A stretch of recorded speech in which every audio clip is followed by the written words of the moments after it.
સુરતમાં સફાઈ કામદાર સ્ટાફ યુનિયનના તમામ કર્મચારીઓ ભેગા થયા છે અને પોતાની પડતર માંગણીઓને લઈને વિરોધ નોંધાવી રહ્યા છે। જી હા, સુરત મહાનગરપાલિકા ખાતે જ તમામ કર્મચારીઓ ભેગા થયા છે, એક અનોખી રીતે વિરોધ કરી રહ્યા છે।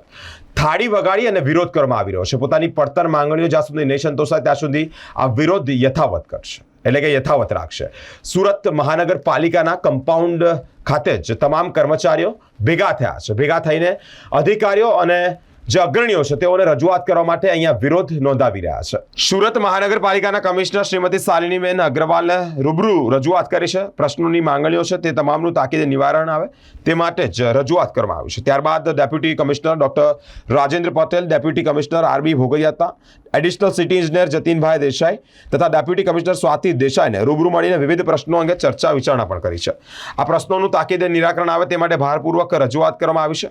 સુરત સફાઈ કામદાર સ્ટાફ મંડળના પ્રમુખ મોહમ્મદ શેખ, ઉપપ્રમુખ ભરત ઠાકુર, મહામંત્રી દેવેન્દ્ર પ્રજાપતિ, મંત્રી દિલીપ દેસાઈ, મંત્રી મનીષ કહાર, મંત્રી રવિ ઠક્કર, ખજાનચી નિમેશ પ્રજાપતિ, કારોબારી સભ્ય શોએબ શેખ, જાકીરાબા પઠાણ, જયપ્રકાશ વાઘેલા અને અનેક સભ્યો ભેગા મળી ખૂબ મોટી સંખ્યામાં જોડાયા છે। મહાનગરપાલિકાના કમ્પાઉન્ડમાં સિક્યુરિટી સ્ટાફ દ્વારા આંદોલનકારીઓને રોકવામાં આવતા જ આંદોલનકારી સાથે સિક્યુરિટી સ્ટાફનું ઘર્ષણ પણ થયું હતું। યુનિયનના હોદ્દેદારોએ આવી રજૂઆત કરવાથી જ પોતાને અધિકાર છે તેવું પણ જણાવ્યું છે। અધિકારીની કેબિન બહાર પણ થાળી વગાડી અને સૂત્રોચ્ચાર કરી અને વિરોધ નોંધાવ્યો છે।